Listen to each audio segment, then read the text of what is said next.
Est-ce que vous croyez à ce retour durable de la croissance en France? Tout dépend de la croissance mondiale d'abord, qui est très lente. Disons, en gros, je suis assez inquiet, parce que la croissance mondiale est très lente. Elle est très lente aux États-Unis, où elle ne démarre pas, malgré l'immensité des moyens budgétaires, monétaires, baisse des taux d'intérêt qui sont mis sur la table. Aux États-Unis, elle reste à 1,5-2%, oui, c'est pas suffisant. Ce qui est incroyable, vu les moyens qu'ils mettent sur la table. Elle est très lente en Chine, où elle s'est ralentie. Elle est catastrophique en Inde, elle est très mauvaise en Indonésie, elle est tragique au Brésil. Donc, ce qu'on appelle les pays émergents, ça marche plus, quoi. Donc, il y a un ralentissement mondial qui fait que la croissance qui a été pendant 15 ans autour de 5,5% à l'échelle mondiale est à 3, ce qui est très mauvais.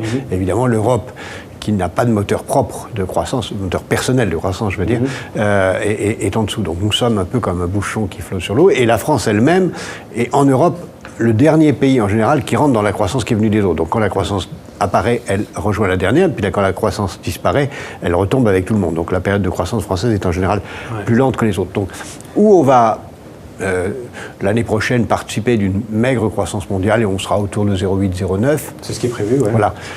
Où les marchés, comme on dit, vont se rendre compte que ce modèle ne marche pas,